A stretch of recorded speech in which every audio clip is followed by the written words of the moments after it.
Today we have Sally Sadoff. She's a professor at the University of California in San Diego. And Sally has worked on a wide range of topics, but maybe mostly in applied microeconomics, behavioral economics, experimental economics, and on labor and other human capital.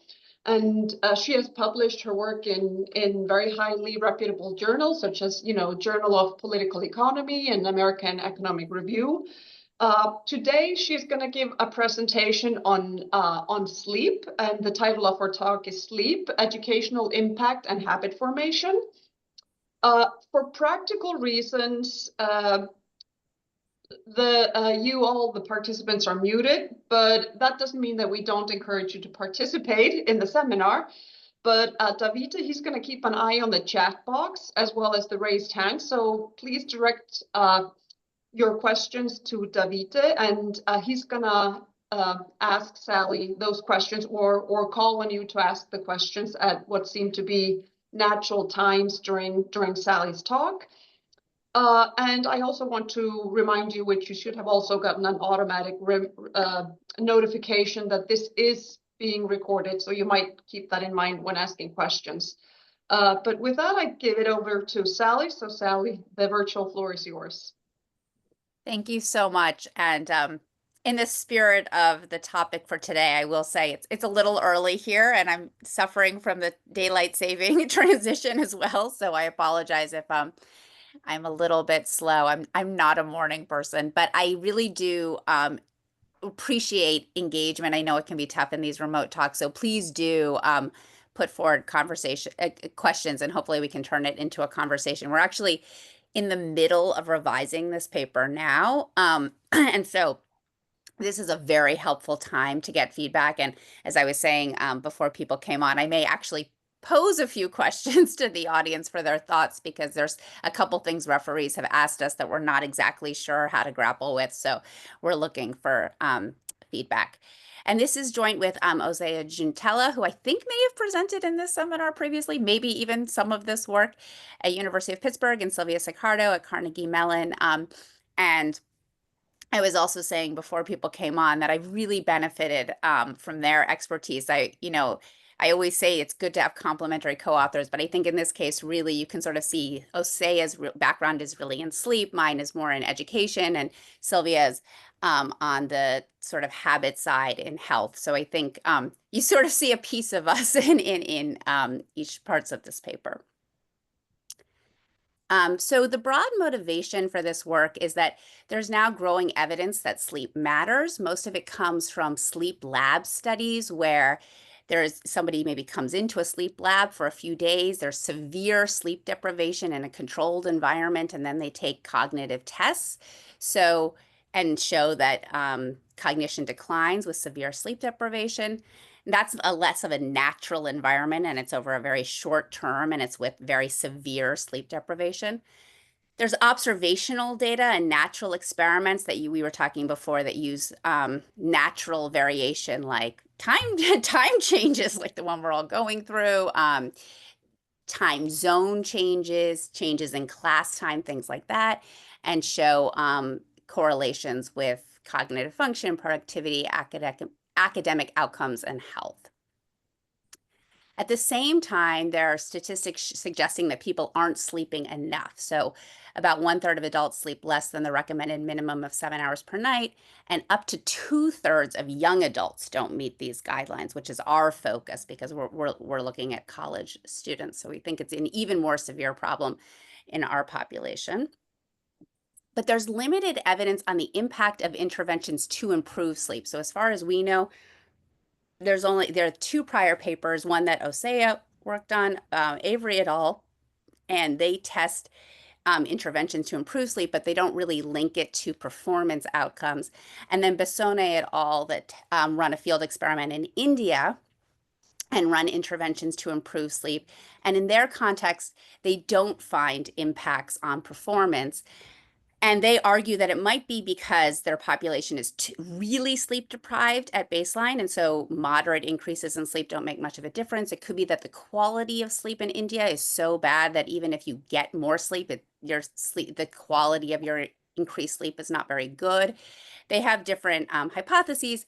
And so we come into this sort of saying, okay, well, what about in an environment in the US where people are getting high quality sleep? They're not that far from recommended guidelines. What could be the impact of sustained moderate increases in sleep in a natural environment? Can we find impacts on an important measure of performance, in our case, educational performance? So we run a field experiment among US college students. We test interventions to increase sleep in order to evaluate the impact of different incentive schemes on short and longer run sleep habits, and then examine the impact of increased sleep on academic performance. In our experimental design, we run 7 waves of the experiment. Each wave is a semester long. We give participants a wearable tracker, in our case, a Fitbit. They also download a custom smartphone app that can pull their Fitbit data, and we get the Fitbit data that way. And also it allows us through the app to give people immediate feedback on their Fitbit data.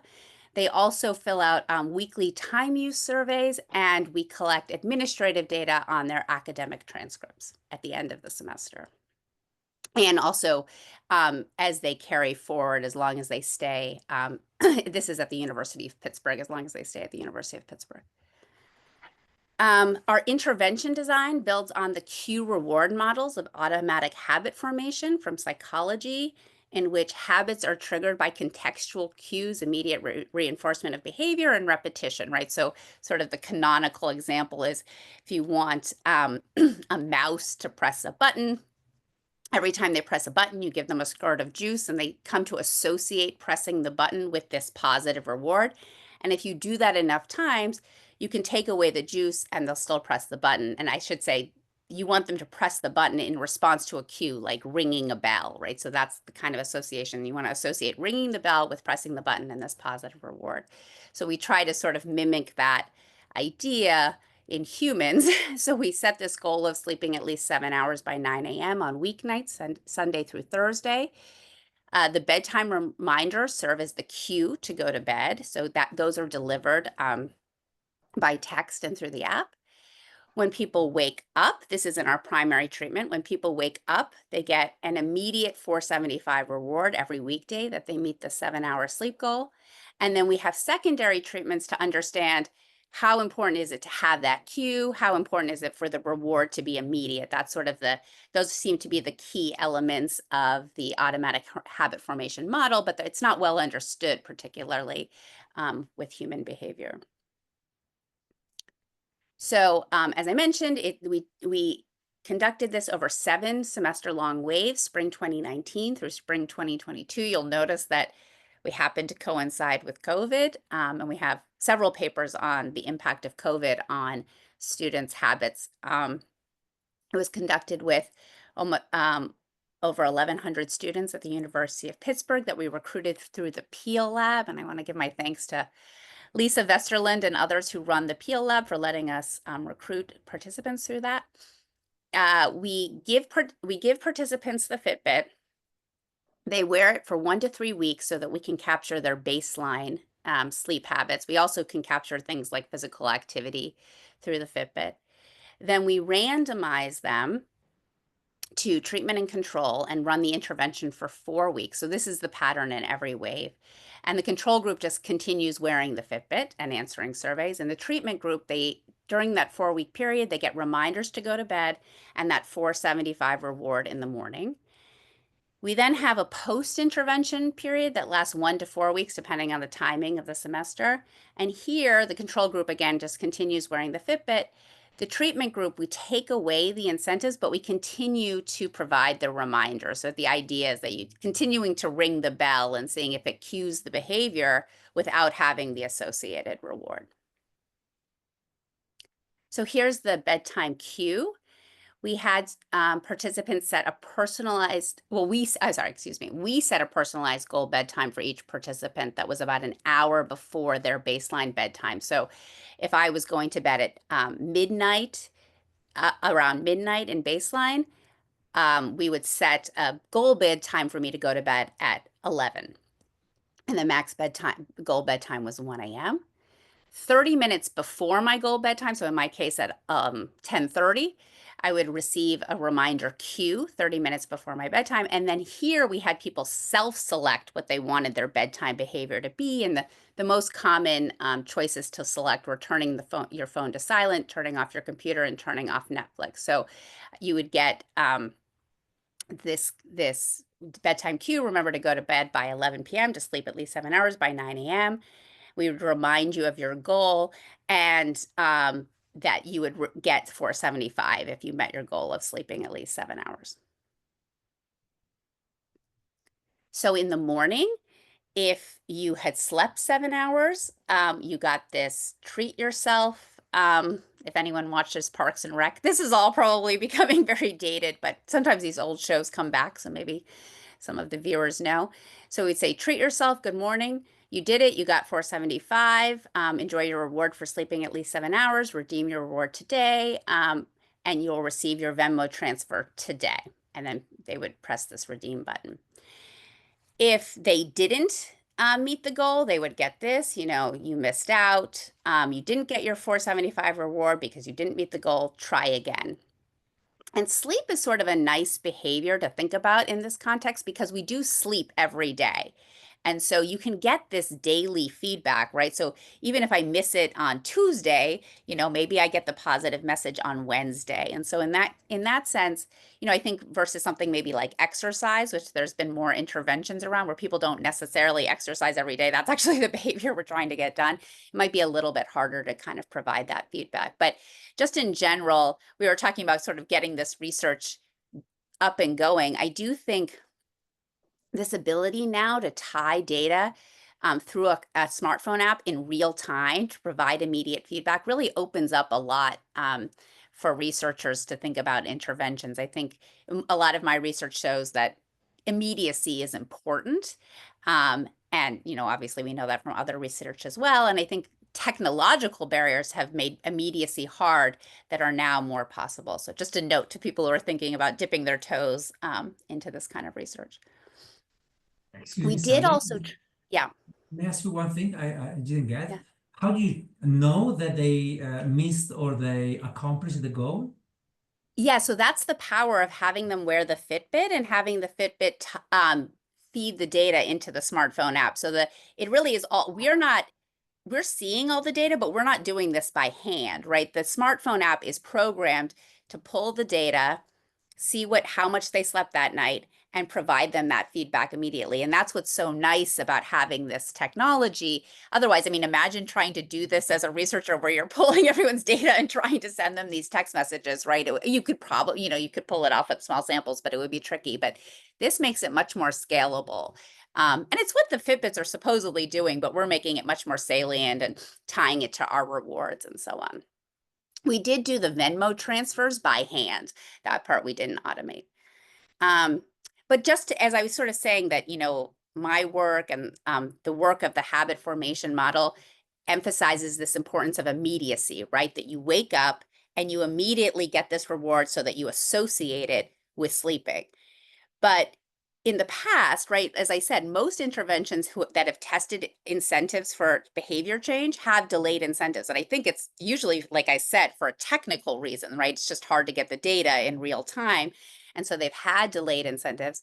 And so we also wanted to test, how important is immediacy for this habit formation model, and how to, if we had done our intervention the way that it's been done in the past with delayed incentives, how much does that matter?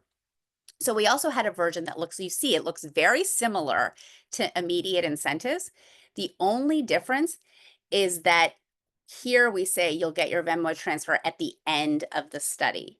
And so what happened in practice is that the rewards piled up, and then we gave a Venmo transfer at the end of the semester. So about a month after people were actually sleeping and either getting the reward or not. We also had a treatment where we only did the cues and feedback. So you got the reminder at night to go to bed with your self-selected behavior, but there was no promise of a monetary reward.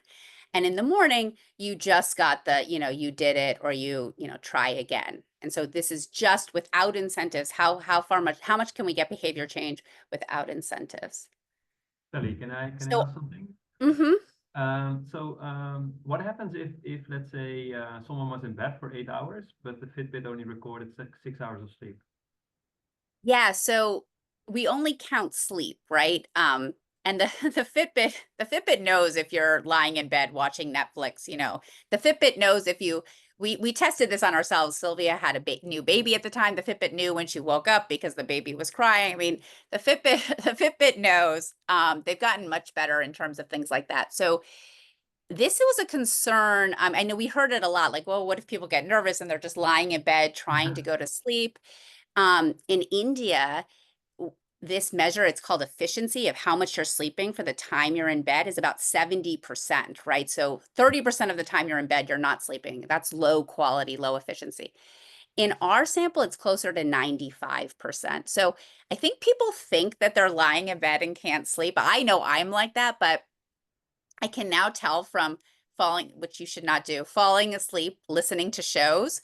I'm like, oh, I only caught like the next 5 minutes of that show. I actually fell asleep a lot quicker than I did. So, but we can see that. We can see what time you get in bed and what time you fall asleep. And for our population, at least, it doesn't seem, there's probably people here or there, but on average, there's pretty high efficiency. Right. But we do only count, you have to be asleep, or the Fitbit has to say that you're asleep for that amount of time.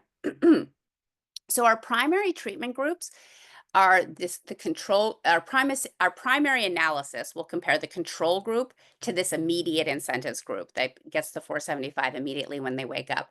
I should note that there was a slight variation in a couple of waves. We turned off the cue and feedback in the post period to understand how important that was. It turns out not to matter, and so we pool that for almost all of our analysis. Everything I'll show you today pools those two groups. And that's, like I said, most of the analysis for things like the impact on educational achievement makes that comparison. That's what we're powered to compare. But for understanding habit formation, we also have these secondary treatments that have the delayed incentives with those delayed rewards that I showed you. We also have a version of the delayed incentives that doesn't have the feedback. So you just have to keep track of it yourself and you get the reward at the very end. And then, as I showed you, the reminders and feedback alone. I know there's a lot on this table. Are there any questions about the treatments? Okay. Okay, so this is just the bounce table. You'll see that women are overrepresented and Asian students are overrepresented in our sample. I'm trying to, and we don't have any significant differences between treatment and control.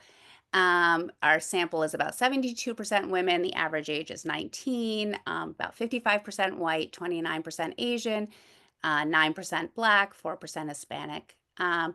And sort of an almost even split between parents with whose highest education was less than college versus college, and then about 45% whose parents have more than college. And we're actually doing, at the request of referees, we're doing some splits now on whether, you know, the sort of how effects vary by socioeconomic status.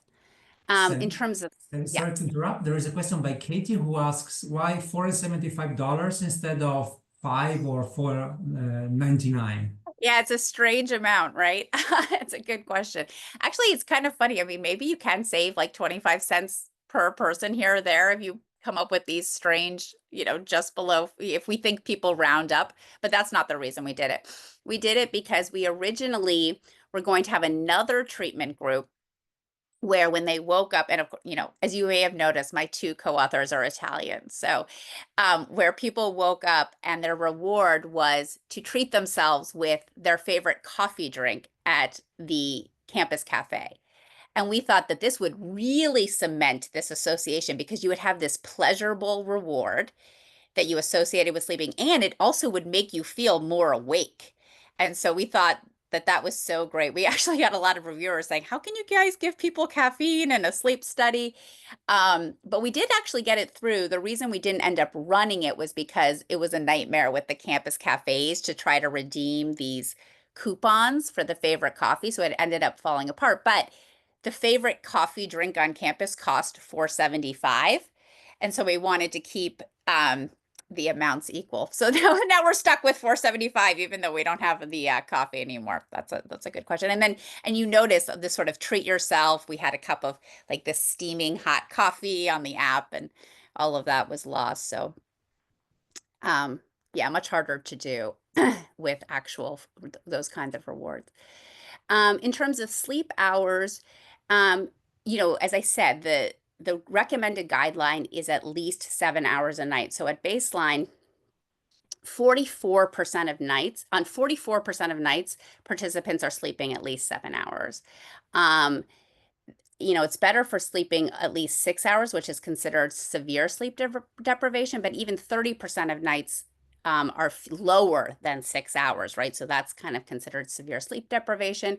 People are going to bed a little after 1 a.m. on average and waking up around 8 a.m. We have about half of our participants are freshmen, and almost 60% are STEM majors. And we do some ex-post splits on these characteristics. Okay, so in each wave, we block the randomization on gender and baseline sleep, either above or below medium. The regressions include controls for the mean of the dependent variable, fixed effects for wave, month, day of the week, and week of the treatment, gender, age, race, ethnicity, parents' highest education, baseline GPA, number of early morning classes, and an indicator for a missing covariate. We do run sensitivity checks with much more streamlined regression covariates, and results don't change very much. And the standard errors are clustered at the individual level. Okay, so first I'm going to talk about the treatment effects on sleep. So what this figure shows is the estimated difference between the immediate incentives group and the control group for the proportion of nights sleeping at least 7 hours. So at baseline, you see we're balanced, there's no difference. During the intervention period, we see that participants in the intervention group sleep at least 7 hours on about 9 to 10 percentage points more nights. That's what these units are. These are 9 to 10 percentage points more nights. They sleep at least 7 hours. And then in the post-treatment period, this effect drops, but it doesn't go all the way back to baseline. And it does look pretty sustained through the post-intervention period. So we have, not full habit formation, but some. We see a very similar pattern with sleep hours. So, sort of about 20 minutes more sleep, it looks like in the raw. Again, during the intervention period, so about 0.2 to 0.3 more hours, and then drops down, but is sustained during the post-treatment period. If we look at bedtime, we see that what we were trying to do was get people to go to bed earlier. That's what the cue did. And at first, it is successful. People start going to bed earlier, but you see that across the intervention period, bedtimes start to creep back to baseline. And in the post-intervention period, we're basically back to the baseline differences between treatment and control. So we had habit formation in the sense that people were sleeping more in the post period than they were at baseline, but it's not through the mechanism that we were trying to create habits, which was this habit of going to bed earlier in response to this cue to go to bed. So people form their own habits outside of our external cues, is our interpretation of these data. And wake up time, you see what did happen on average is that wake up time got a little bit later in the post period, but very small. These are sort of very small effects. So it looks like what people were sort of finding their own individual habits, but not something that we can see on average in terms of bedtimes or wake up times. So we estimate in our regressions that the rate of sleeping at least 7 hours increased by about 12 percentage points in the treatment period, and 5 to 6 percentage points in the post-treatment period. So this represents a 28% increase in the treatment period and a 13% increase in the post-treatment period. Sleep hours increased by about 19 minutes in the treatment period and 8 to 9 minutes in the post-treatment period. And then, as I mentioned, bedtime, you see it did get earlier in the treatment period, but that doesn't really sustain in the post-treatment period, and wake-up time maybe marginally got later in the post-treatment period. You may have a question about substitution between, for incentivizing people to sleep more on weeknights. What does that do to the non-incentivized sleep? We don't find any evidence that people are substituting, away from non-incentivized sleep. We don't find effects on naps or sleeping on weekends or holidays. If anything, people are sleeping a little bit more during these non-incentivized periods. And then, as I mentioned about bedtime and wake-up time, that it decreases. Bedtime decreases in the treatment period, but we don't really find sustained effects on bedtime or wake-up time. Where we do find effects is on sleep regularity, which a lot of this sleep researchers think is really important. And that's kind of what we were trying to do, was get people to go to bed at a very regular time. Wake-up time is actually pretty consistent, I think, because of classes, at least on weekdays, but bedtime moves around a lot. So we thought if we kind of got people into this regular bedtime routine, we could create more regularity. As I say, it doesn't really look like we got our bedtime routine to stick on average, but what it looks like people did is find their own routine. So if you look at regularity, which is the within individual weekly standard deviation of sleep hours, that decreases, meaning that there's less variance in sleep in your Monday sleep hours are more similar to your Tuesday sleep hours in the treatment period than they were at baseline. Similarly, variation in bedtime goes down, as does variation in wake-up time. So we interpret this as increased regularity through people finding their own sleep habits. Yeah, Tina. Oh, sorry, I think you're muted. Yes, yeah.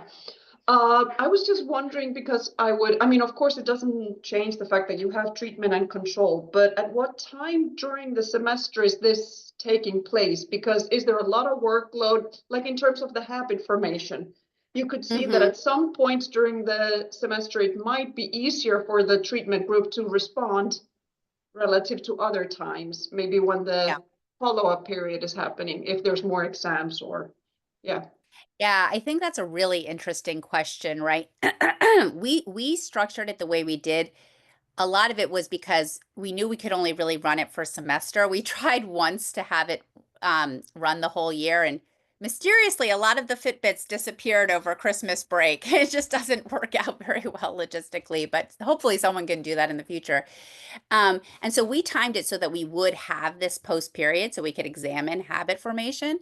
But I do think it's a really interesting question. There's some work using correlational data suggesting that doing things at the beginning of the semester, especially say for incoming freshmen, right? You get those routines set at the beginning when you still have that bandwidth to do it. And then hopefully they kind of stick even in the stressful periods. And look, I mean, these are young adults. If they have to pull an all-nighter for an exam one night, maybe that's worth it, maybe not. But I think on average, right, if they can get back to their routine, it seems to have, well, I'll show you. I think it seems to have an impact.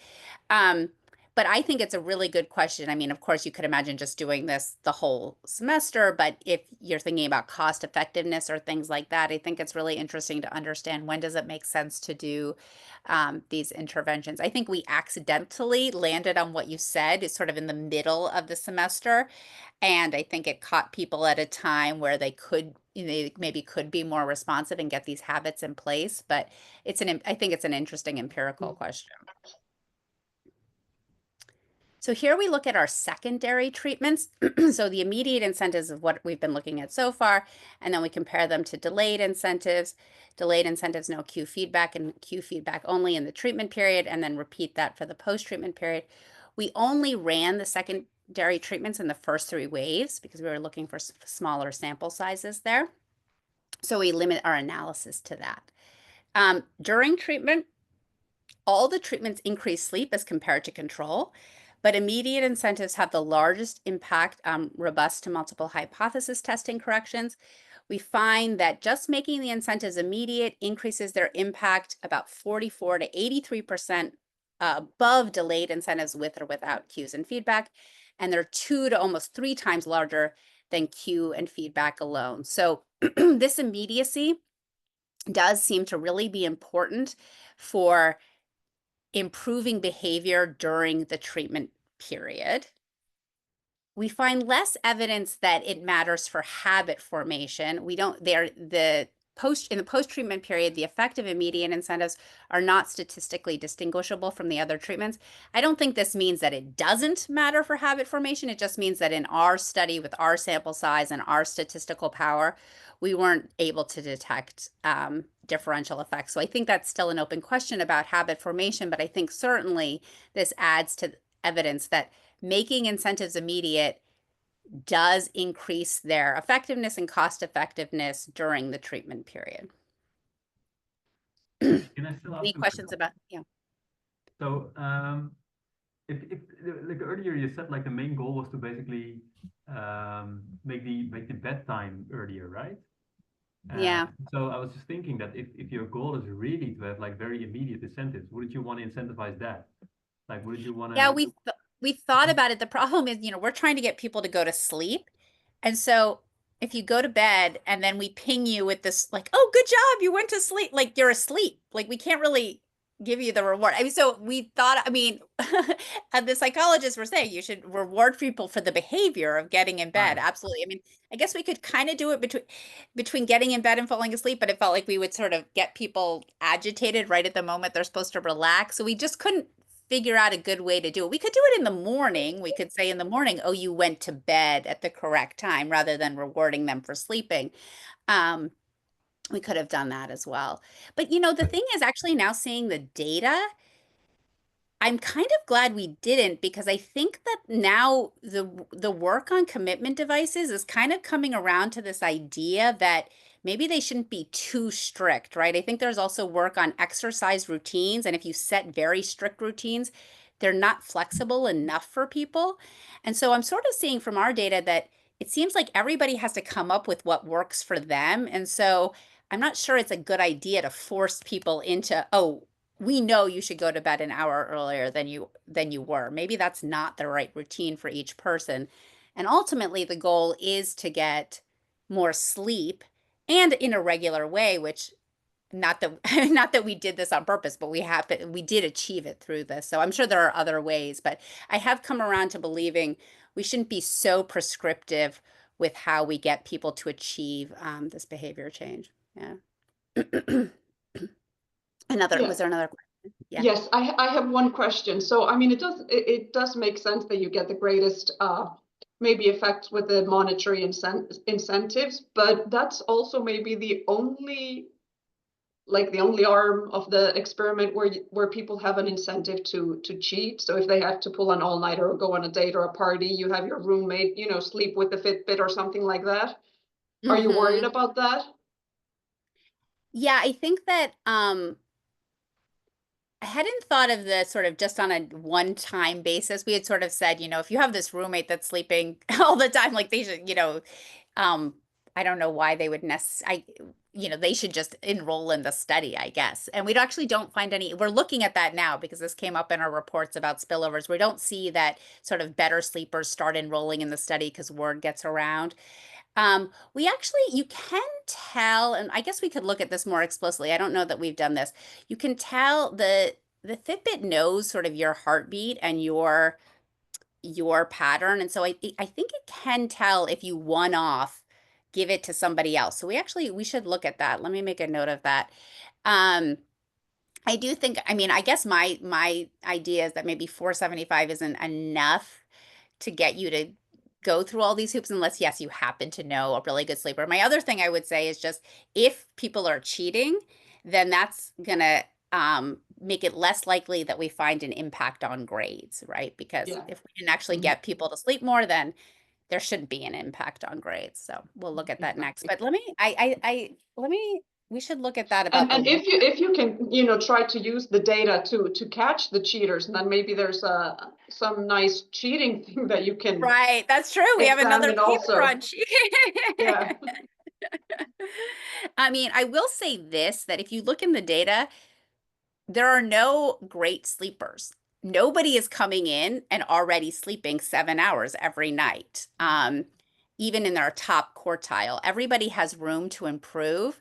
So it's just not clear that everybody has a friend that's an amazing sleeper that they could give it to, in that sense. Maybe they could give them the 475 that night. I mean, but you'd be splitting it, I don't know, $2 to sleep more than I mean, I'm sure it's possible, but it's a lot of work for a couple bucks. But maybe college students would be willing to do it. We should take a look at it in the data. I like that idea.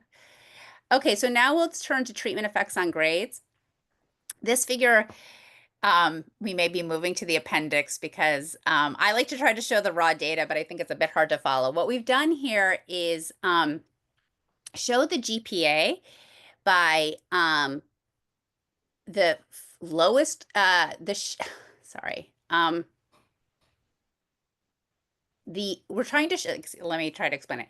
We're trying to show the share of people in the treatment group that are in the lowest quartile. So at baseline, 60% of the treatment group, 60% of people in the lowest quartile were in the treatment group. The reason we do it like this is that we don't have a 50-50 split between the treatment and control group, and about 40% were in the control group. That's in the white.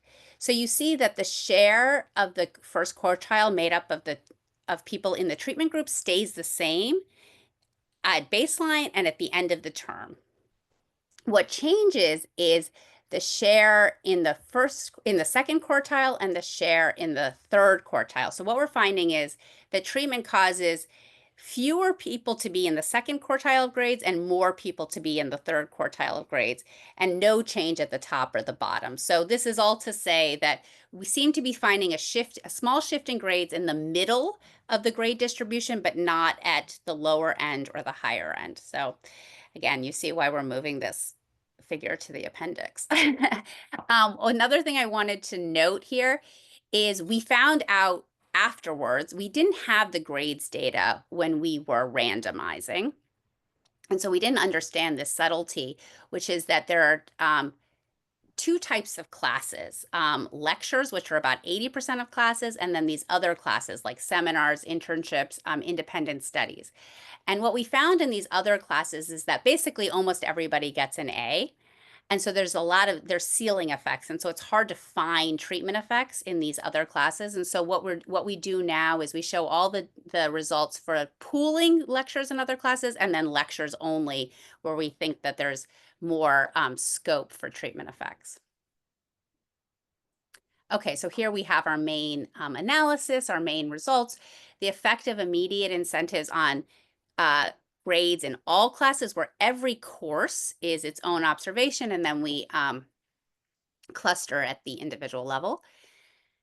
We estimate that we increase GPA in all classes by 0.075 grade points, and in lecture, if we just focus on lectures, by 0.088 grade points. So this probably does not sound like a huge impact on grades, and I will benchmark this, but it's equivalent to 0.1 to 0.11 standard deviations, which in education is a meaningful effect. It's close to sort of the idea, maybe improving teacher quality by a standard deviation.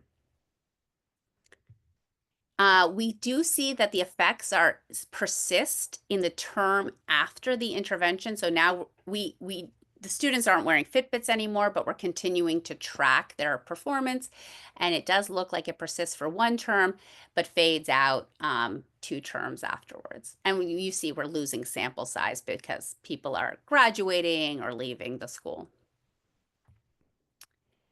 We had pre-registered that we would look at effects by class start time. So here we split by classes starting before 10, classes midday 10 to 2 p.m., and classes after 2 p.m. And we find that the largest effects are in these midday classes, which is kind of interesting with, sort of this pattern of larger effects in the lecture classes.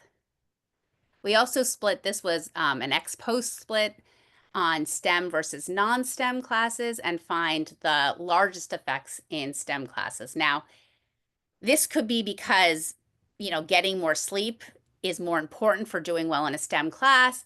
It could also be because non-STEM classes have a bit of this ceiling effect problem that the non-lecture classes have, which is just that people are getting higher grades in those classes at baseline. And so maybe it's just harder to have treatment effects.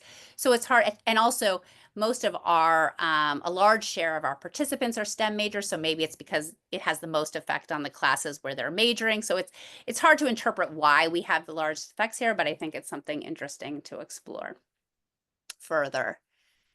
So I mentioned I would benchmark our effects.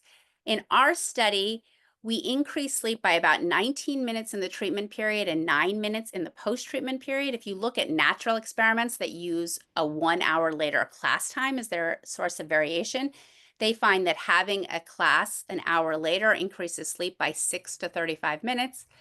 Our effects on academic performance are 0.1 to 0.11 standard deviations, and that's right in the middle of the range of effects they find. 0.06 to 0.16 standard deviations are non-significant effects. So it seems like our effects make sense relative to the literature and using natural experiments.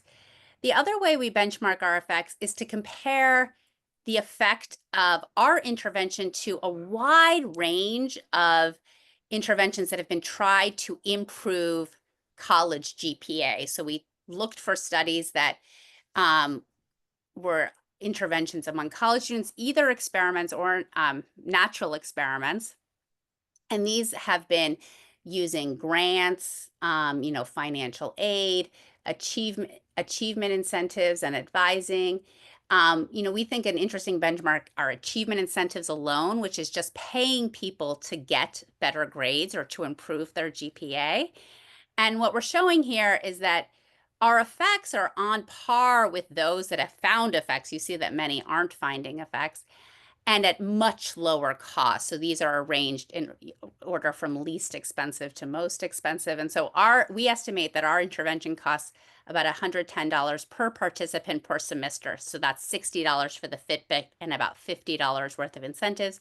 So if they could keep the Fitbit all year, it would cost about $160 per year. And if you think about sort of what's often held up as the best promising evidence of effectiveness, you think about something, West Virginia Promise is often held up as effective achievement incentive intervention. That costs $1,250 per student per semester. And so one argument we want to make is that it might be that if you just offer students money to improve their performance, they just don't know what to do.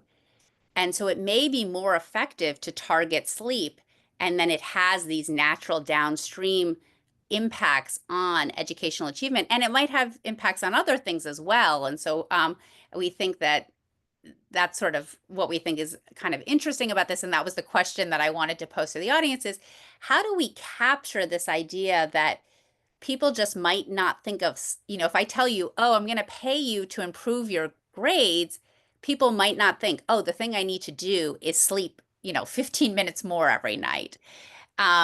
We're trying to figure out now how to capture things about beliefs around the relationship between sleep and academic performance. It's a little hard to do because if you ask people, do you think sleeping more will improve your GPA? They'll probably say yes. So we want to capture more of this idea that people might not think to respond to incentives to do well in school by sleeping. So if anybody has ideas on that, we are looking right now for ways to kind of elicit those beliefs in response to some referee comments. Ali, may I ask, do they go to sleep earlier before the exams, for example, or later? Because so there's we a trade-off in that sense. Right. We stop the intervention before finals. I think we did try to ask them about when they had major assignments or midterms. We don't have their class syllabi or schedules. But I wonder I think at baseline, we might have asked them about that. Then it would be interesting to see. It kind of goes back to the other question, right, about when in the semester it's easiest to do this. And if it's really important, maybe you either forfeit the 475 or you cheat. And so maybe we could link those and see if we can get that at an individual level. The problem is it's not the same. It's not like a finals period, right? Everybody has their big assignments and midterms on different days throughout the semester, but we could see if we could try to capture that for some of the participants, how they make Can I those just trade-offs. ask one clarifying question that I might have just missed? You might have said this. So these improvements that you're seeing, that's still from only the 4-week intervention, even though Well, it's a semester. And how long is the semester? Is the semester like 15 weeks or? yeah, So it's yeah, a portion. It's including a finals. portion But of the semester. yes, it's from us intervening during that time. But again, we did have these post-treatment effects.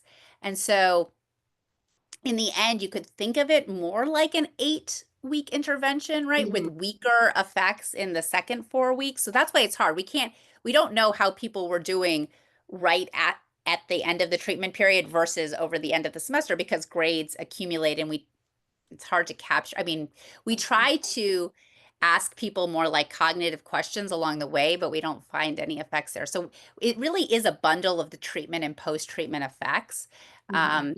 So it's hard to say. That's But kind of these why. effect sizes are not normalized in any way to like represent sleep, you know, an intervention that would have taken a longer time. Yeah, so we pre-registered that we would run IV analysis where we would try to put these in the units of per how much more we got people to sleep, how much did GPA increase. But as for what I'm about to show you, it became very clear that the exclusion restriction does not hold. And so we Okay. dropped that analysis. So I will talk about this right now. It tees it up nicely. What are the mechanisms for this? Of course, I've been saying sleep, sleep, sleep. But when you pull the sleep lever, other things move that are outside of our control. And so, we only realized afterwards, I think it doesn't make any sense to try to normalize this, because it doesn't even, maybe it's not getting more sleep, maybe it's being more regular, maybe it's changing your bedtime. It's not even clear what unit we should use for this. Yeah.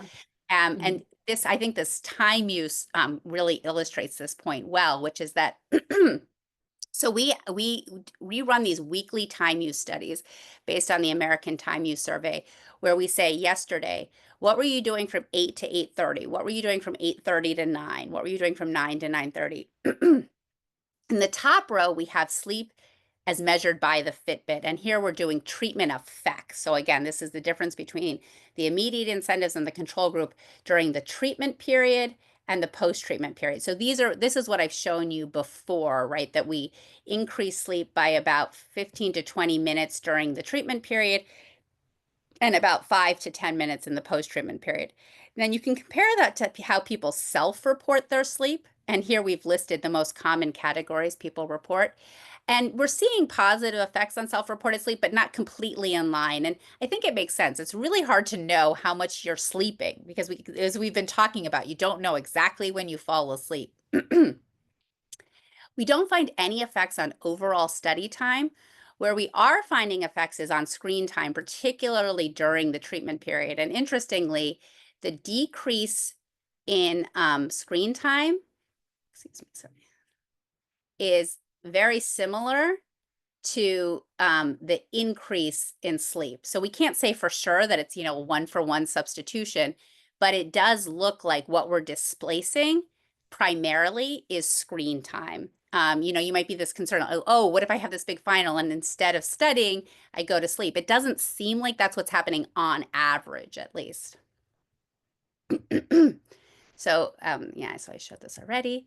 And then we look at this time use at different periods of the day. It's a little bit small here, but this is 8 to 12, 12 to 4, 4 to 8, 8 p.m. to midnight, and midnight to 4 a.m. Not surprisingly, the biggest increases in sleep are at night. And that's also where we find the biggest decreases in screen time. So again, lending more evidence that what our intervention is causing is for people to put away their screens, whether it's social media or Netflix or something like that, and go to sleep. As I said, we don't find that an overall shift in study time, but we are finding some evidence that people study more in the morning and less at night. So again, you could think maybe it's more effective to study in the morning. Maybe there's some returns to that, but it goes back to this idea that the idea of putting this in units is really tricky because there's so many mechanisms that work here. It could be partly driven by reduced screen time, partly driven by shifts in study time, partly driven by something we're not capturing that was triggered by our intervention. We don't find much effect on well-being.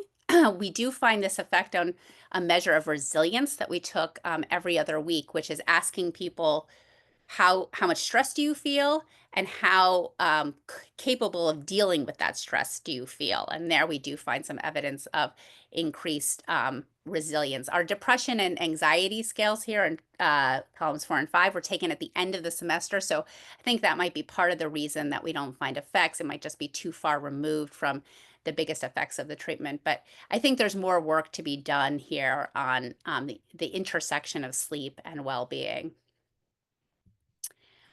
We don't find evidence of effects on a math test, which was a GRE math question they took every 2 weeks, or a creativity task where we had them try to create, we asked them to write a creative sentence with a set of words.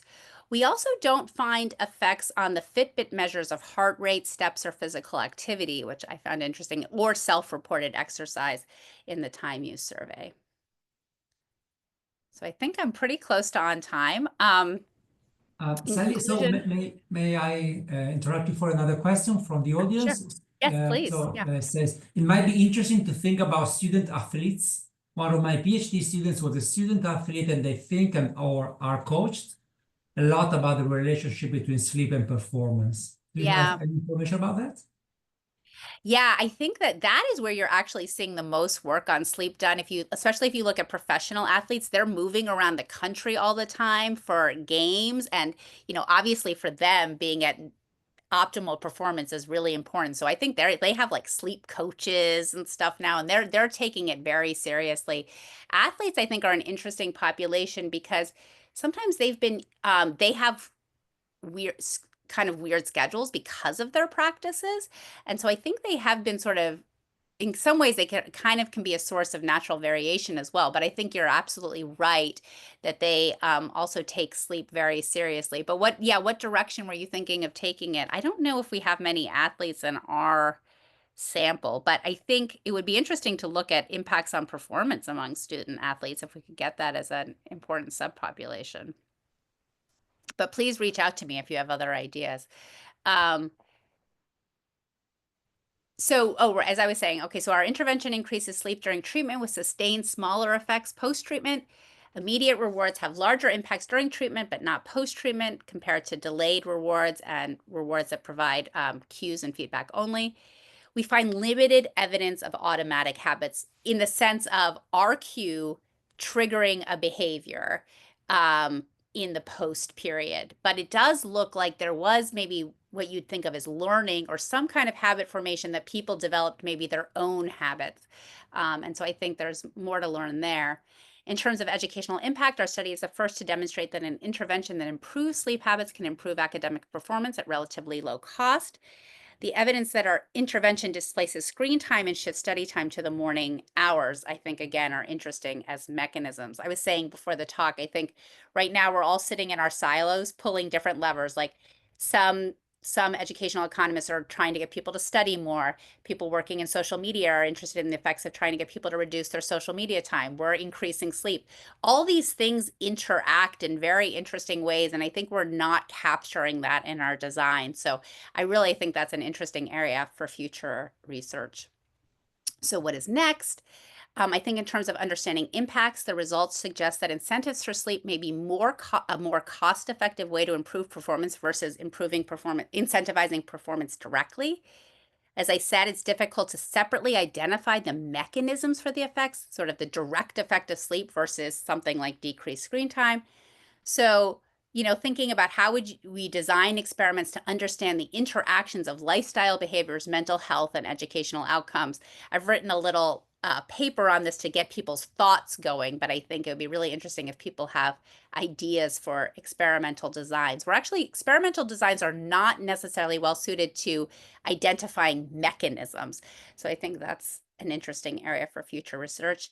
And then on decision making, which maybe is more relevant to this audience, students may not be optimizing their lifestyle behaviors. They may be overweighting the present versus the future, have fun now versus the returns to education later. So maybe they know sleep is important, but they just would rather watch that next episode of, I'm not even going to try to figure out what what people are watching right now, but or they might not understand the production function. So they might not understand the relationship between lifestyle behaviors and educational outcomes. We're just starting to understand it ourselves, right? So how could we design experiments to understand decision-making and optimal lifestyle behaviors from a welfare perspective, right? I think as economists, we're not supposed to judge how people use their time, but I think people, when they see that screen time has gone down, they think, oh, that's a good thing. But I don't know, is it a good thing? We don't really know, right, what it means from a welfare perspective. How do we even capture welfare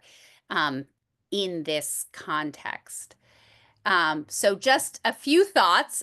Please do, if you have any thoughts on some of the questions I mentioned or other thoughts you have, like about student athletes, please do feel free to reach out to me with any questions or feedback. I have a couple of questions actually. Yeah. So one is about the theoretical model, the interpretation about habit formation. I think you have some habit formation, but probably what you have in mind is like people would converge to a different equilibrium, as if there were multiple equilibria. That's sort of an implicit assumption, but it might be just one equilibrium. So you have persistence, which speaks in favor of habit formation. Maybe just there is one equilibrium for lifestyle reasons, say, in that respect. And the second thing that probably is really the nasty question by an economist is in terms of policy implication, where's the market failure? So why should we intervene? And because of that, maybe another possibility would be to ask students whether they would like to have these reminders also in the future. Like, do you want me to help you if you recognize you need help? Yeah, I think that's a very fair comment, and it comes back to this idea of what is welfare in this context. How do we capture it, especially when students are making trade-offs between the present and the future, and this idea that there's 24 hours in the day, and if you spend more time doing something like sleeping, you have to spend less time doing something else, right? So there's necessarily these trade-offs, and usually we just respect individuals, right, and how they decide to make these trade-offs. And we would maybe justify intervention if there are what we might call internalities, right, some conflict between your present and future self, or some kind of like miscalibrated belief, like the students just don't understand how important this is. So I think that we have it in there. I think I was mentioning it's in a future paper, right? Trying to understand whether people want to continue with conditional incentives to sort of tie their hands and commit to trying to force themselves to sleep more, or whether they prefer to just get, an unconditional incentive. That's kind of one way we try to capture it. I think there are other ways. Like I said, I think what we haven't done a good job of is trying to understand students' beliefs around sleep and whether there's maybe an intervention there that's more even just about information or something like that, which would be, I think, a much lighter touch, right? And probably people think have fewer welfare implications, although even those sometimes can make people feel bad. So, yeah. I have a question, Sally. Very interesting work. Thank you very much. Have you tried to analyze like the chronotype of the students, like whether they are early birds or they are night owls? Because I think there has been some work relating whether you're more productive if you stay late at night or you're more productive if you sleep earlier. And I think analyzing the heterogeneity by this thing would be quite interesting. Yeah, I mean, that was my first argument I ever had with my husband, was I was saying I'm not a morning person. And he said, you just have to shift your schedule. I'm like, no, it doesn't work for me. So I'm a big believer in that, because I think our world is designed for morning people, and us night owls, no one understands what we go through. Although as I get older, I'm becoming less so. How do we capture that though? Can we get that from the Fitbit, I wonder? Is there something we can detect from people's natural what they do at baseline that we can maybe infer? Yeah, I think, Maybe. well, probably the time when they usually go to bed is one indication, but I Yeah. think that there have been studies around trying to capture it more scientifically with bands, with wristbands. So maybe Yeah. exploring that would be a good idea. Yeah, I really like that. Thanks. And I think that's kind of what the whole talk highlights, right? Is that there does seem to be this individual heterogeneity where people have to figure it out kind of for themselves what works out. And so then how do you design an intervention, which is usually about average treatment effects, when there is so much individual heterogeneity in sleep? I mean, my advisor is John List, and he only needs 4 hours of sleep a night. So he's always telling people that they're sleeping too much. So and it's inefficient. So I think this is really a case where we need to start taking individual heterogeneity very seriously. Again, something that experiments traditionally aren't well designed to do, but we are moving towards that. And so I think it would be really interesting to apply these new techniques about heterogeneity to these experimental interventions in this context. Yeah, thanks. Thank you.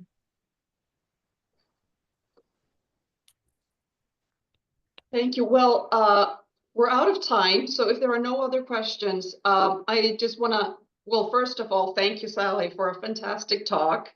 And then before we log off, I just wanted to remind you that this is the last webinar this year before we break for the holiday season. And so we're going to resume on February 3rd. So just know that there's no talk in December. And just stay tuned for next semester's schedule, which we will be sending out maybe on either side of the new year. So again, I thank Sally for a great talk. Thank you, Davide, for handling the questions, and thanks to everybody for participating. And see you in 2025. Yeah, thank you, everyone. I really enjoyed it, and thank you for the feedback. Thank you, Davide, and Tina especially. Thank you. Thanks, Thank you, Sally. Cheers. Thank you. Bye.